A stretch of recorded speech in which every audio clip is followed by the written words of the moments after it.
Good morning, everybody. It's Friday morning, the day after the 4th of July. It's another hot, humid day here in Marietta. I had considered going kayaking, but there are thunderstorms in the area, so I decided that maybe I'd better not. So I walked on the treadmill for about a half hour and just got off the treadmill. And probably after I do this very short podcast, I'll go in and take a shower and settle in and read for the afternoon. But I wanted to come on and just give you some small bits of information regarding wine. So let's get right into it. Let's talk about California. California, as we know, is the most famous winemaking region in the entire country. California ranks up there in the top 2 or 3 of the most famous wine regions in the world. It obviously compares to Burgundy or Bordeaux in France. Now, the one thing that a lot of people don't realize is that 90% of the wine made in the United States is from California. I want you to think about that. 90% of the wine that is made in the United States comes from California. What's also important to remember is that the United States has a winery in every single state. Every single state. Now, saying that, there are some wineries in some states that do not ferment grapes. They make only fruit wines because sometimes it's obviously too warm for grapes to survive. So they make wines from various fruits. And of course, a lot of wineries in the northern part of the country where they do make wine from grapes, they also make wines from fruits. Ohio is an example. Ohio makes wines mostly from hybrid grapes. There's a few native grapes, but mostly hybrids. But they also make a lot of fruit wines. We have one winery. It's up in the Amish country. It's about 2 hours from here. It's a very famous winery. It's called Breitenbach, and 100% of their wines, if I'm not mistaken, is fruit wines. Everything from blueberry to raspberry to strawberry to apple to pear to watermelon, whatever. Now, I admit it's been over 20 years since I've been up to Breitenbach, so they may have expanded a little bit, but the last time I was there, they made like 20, 25 different fruit wines. All right, well, let's talk back to California again. There are 1,000 grape varieties worldwide that have been planted in the ground. That is a lot of varietals. 1,000 varietals. And when I'm talking varietals, I'm talking Cabernet Sauvignons, Merlot, Syrah, Pinot Noir, Chardonnays, things of that nature. 1,000 grape varieties are planted in the soil. Now, California has 100. It's just an incredibly large number. 100 grape varieties are in cultivation in the state of California. 100 varieties. Now, that is an extremely high number of grapes. Most states, 5, 10, 15, if they're lucky, varietals are growing in any given state, not California. Now, what are the most popular grapes in California? There are 3 that are the most popular grapes grown in California. This kind of surprised me when I looked this up this morning. Cabernet Sauvignon, of course, is the most popular grape in California. That is not a surprise. Pinot Noir, that is the one that surprised me. Pinot Noir is the second largest, well, no, not the second. It's one of the 3 largest crops of grapes that are growing. Pinot Noir being one of them really surprised me.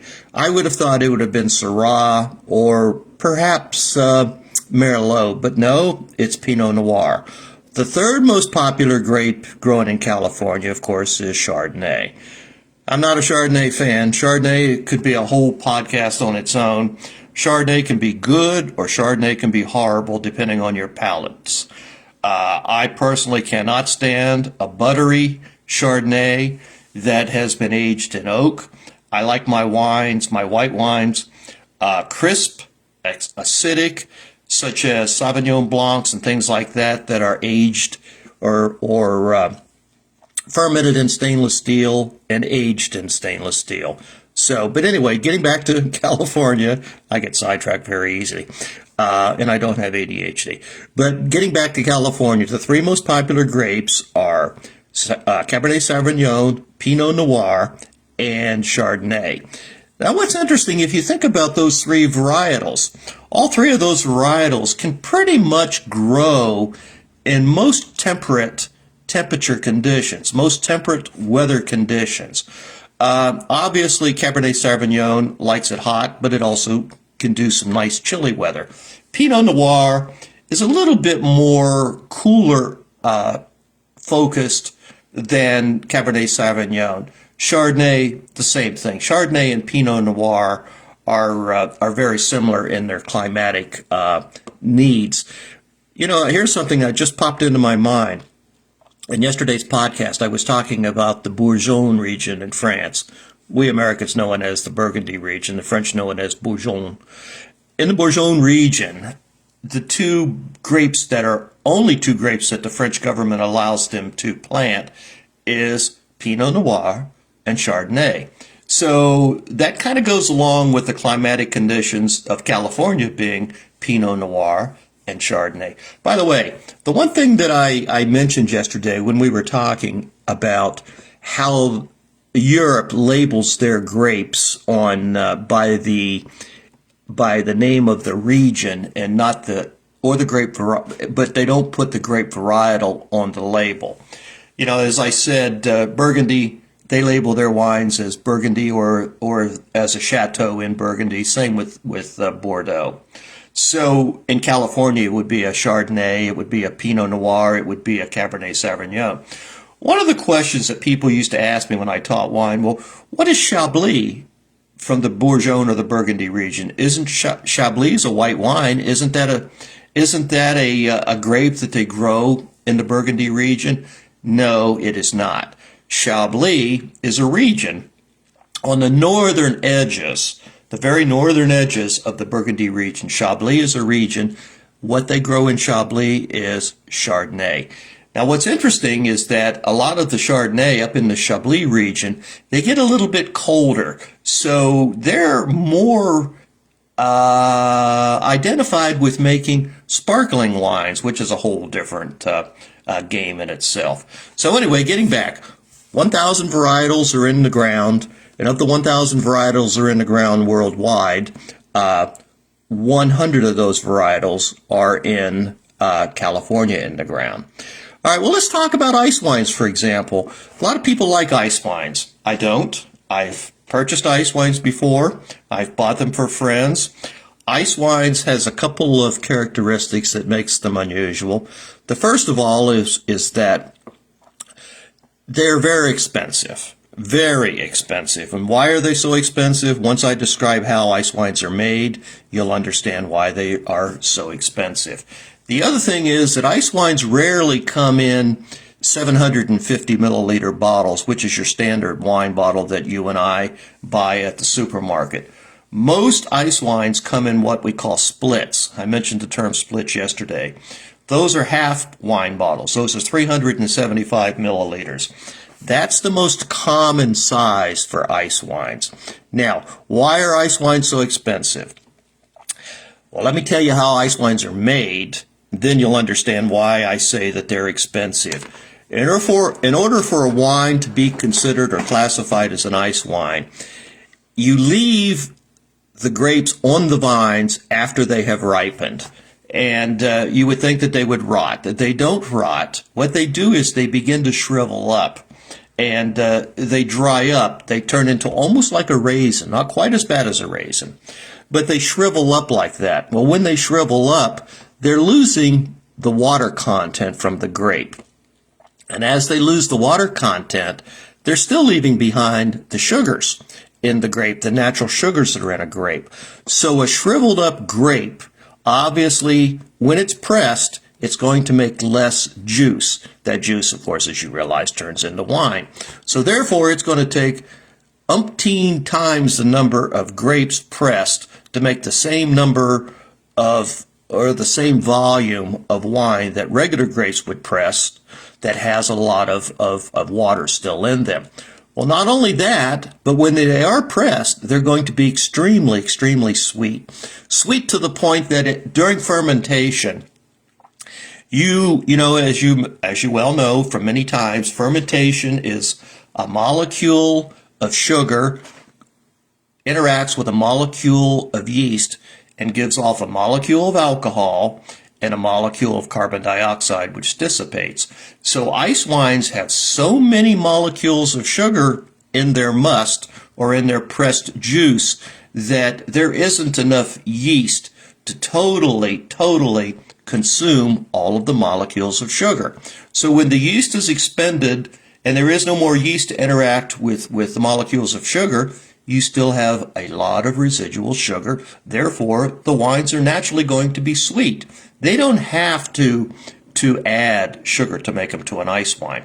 Now, in order to qualify as an ice wine, those grapes that stay on the vines, most grapes are harvested in September, maybe early October, for California, for example. Ice wine grapes are usually not harvested until November or December. So here's a couple of tidbits of information that's interesting. In order to qualify legally as an ice wine, those grapes that are left, those shriveled grapes that are left on the vines, have to be harvested when the ambient temperature in the air is 20 degrees Fahrenheit or lower. Now, some people are going to say, well, it never gets 20 degrees or below in some regions of California, and they make an ice wine. If you look at the wine bottle, it doesn't say ice wine. It says late harvest wine. And I'll tell you about that in just a second. So if you get up around the Great Lakes like northern Michigan or upstate New York, you will see true ice wines. You will see wines that hung on the vine until November, December, and they've shriveled up. And then it's 10 degrees out or 5 degrees out or whatever the case may be. It's below 20 degrees. They pick those grapes, they press them to get that precious little bit of juice that's still in those grapes to make ice wine. Those are true ice wines. So now you can see why it's so expensive to buy ice wines, is because it takes so much more grapes. Obviously, that's so much more labor intensity that it takes to harvest that many grapes. So now I use the term late harvest. What some places do, California does this, for example. We don't have quite the strict laws like, say, Europe has on wine production. We do have laws, but they're not quite as strict. California does what they call a cryogenic freezing of the wines. In other words, they'll leave the wines, no, they'll leave the grapes on the vines until they shrivel up. And we're talking again November, December. But it doesn't get below 20 degrees, so technically they wouldn't be considered ice wines. So the Californians, they pick the wines. And once they pick the wines, then they take the wines and they put them in through a cryogenic, which is a flash freeze situation. And because they put them through that flash freeze situation, then they press them after they've been flash frozen like that. So the wines, of course, like any ice wine, you press the grapes while they're still frozen. So these cryogenically frozen grapes are also pressed soon as they are released, or as soon as you take the winemaker takes them out of the cryogenic freezer. So California, they're not true ice wines, but in many instances they call them ice wines. Some countries, they don't allow that. They have to be below the 20 degrees. Now, sometimes what a vineyard does in California, you'll see on a bottle late harvest. If you see that label on a bottle, let me just tell you right from the beginning, it's going to be an uber sweet wine. What a late harvest is, it's grapes that are left on the vine long after the September, October normal picking time. The vines go through the same process that you would go through anticipating on making ice wines. You let them shrivel up, but once they're shriveled up, again, the same thing happens. They're full of sugar and very, very less moisture content, less water. So once they've shriveled up, then you pick them. But rather than running them through a cryogenic situation, you just press them as soon as you pick them. You're still going to have the same thing that you get with an ice wine. They're going to be very sweet. It's going to take a lot of grape. They call those late harvest wines. So you'll see late harvest wines in Zinfandel, for example. You'll see it in Pinot Noir. You might see it in Chardonnay. So if I see a bottle that's labeled late harvest, I don't buy it because, well, I lost the signal, so I hope I've lost the signal, so hopefully I'm back. So if I see a bottle that says late harvest, I don't purchase it because, as you know, I do not like sweet wines. Now, the last thing that I wanted to mention to you is I've used the term AVA, and that stands for an American Viticulture Area. So we talked about regions being designated in the United States. Remember, I told you in Europe they have the Bourgogne or the Burgundy region, the Bordeaux region. Well, in the United States, we don't have it that way, but we have areas that are designated as an AVA, American Viticulture Area. What that is, it is a registered trademark area for a specific area. It can be as small as 1 acre. It could be as large as one entire state. And a group of winemakers get together and they petition the U.S. government to designate their area as an AVA. Now, there's certain criteria that they have to have in order to have it considered by the government and rated as an AVA. It has to have certain climatic conditions that are identical for the entire area. So if you're going to pick an area of, let's say, 200 acres, the weather conditions have to be the same at one end of the area as the other end. So that's why you don't normally see an AVA on, let's say, two opposite sides of a mountain, because the climatic differences on two sides of a mountain are completely different.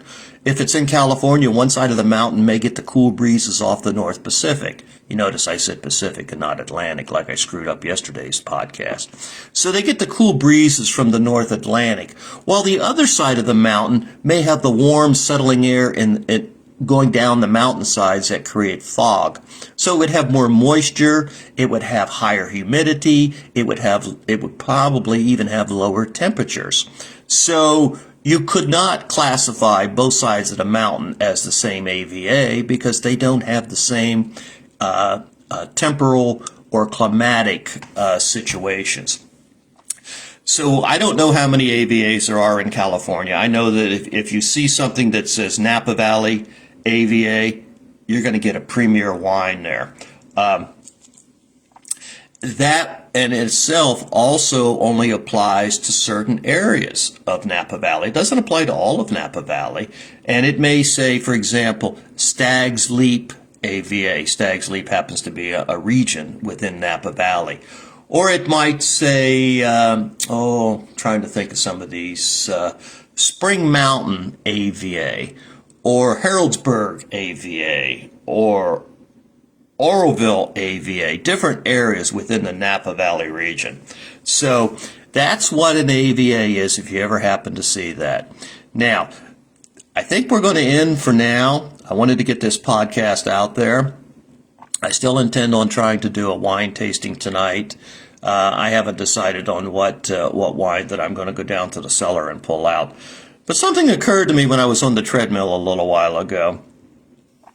You know, what I would really like is for some of you folks out there to go to your local grocery store and buy a bottle of wine. Something that's readily available, something in the price range of, let's say, $8 to $15. And buy a bottle of wine. Let me know, or let the group know here on this page, what bottle of wine that you bought. And then I will go out, and don't drink it yet. Hold on drinking.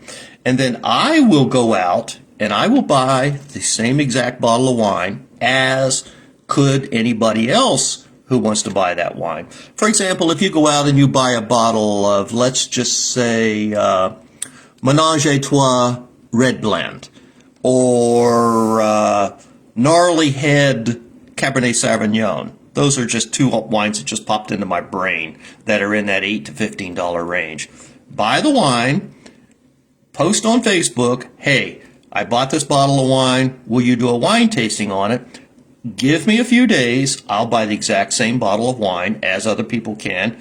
We can do a joint virtual wine tasting. In other words, I'll buy the wine, I'll do the wine tasting as you are doing your wine tasting in the comfort of your own home. I will make comments. Obviously, we won't have interactive comments as far as sound, but you can type.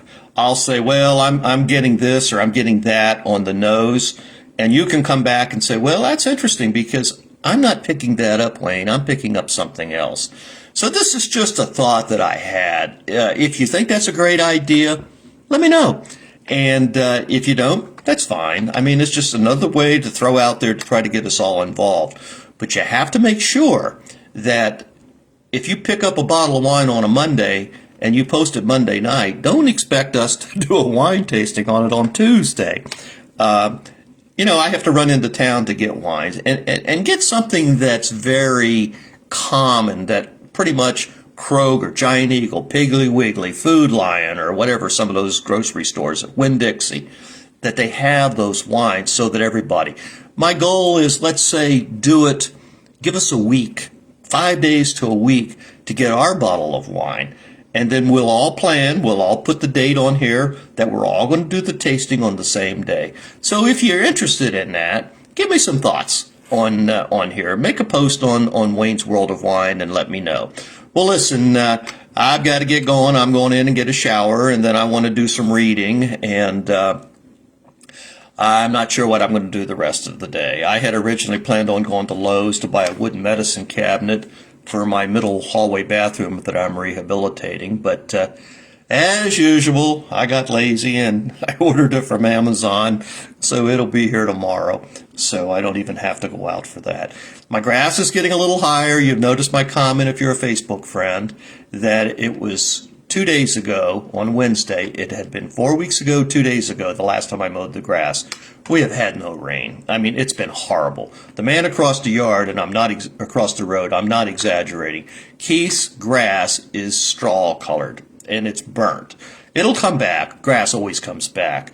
But we had rain a couple of days ago, a little bit, not a whole lot. We had some yesterday afternoon. We had a pretty good downpour for only about 10 minutes. Well, then I got up this morning and I noticed some puddles right around the front porch, so we evidently got some more during the night. And then I'm looking, and there's a chance we could get some rain this evening. So anyway, my grass is starting to grow, so I think I'm going to have to break free and get out there and mow grass, hopefully over the weekend. Well, listen, thank you for watching. I haven't seen anybody pop on here except my dear friend Dan Petticord, who I greatly miss camping with. I was thinking of you last night. Dan, if you're still on here, I was actually thinking of you last night because I was thinking of the Pocahontas trip that's coming up, and I was thinking you had just got your new camper and you brought it to Pocahontas, and I was so impressed with it. And then I was thinking, wow, that's the last time I've camped with Dan. And then I realized that was in July. And no, I camped with you in August at Little Mexico up in north central Pennsylvania, where we had our little issue with some of the other folks there at the campground, which we'll not put that out there. Important thing was me, you, and Jeff had a great time regardless of what some of the other folks out there thought. All right, well, listen, I'm going to let you go, so you all take care, and I'll try to get on here this evening and do a wine tasting. Thanks very much for watching. Take care. Bye.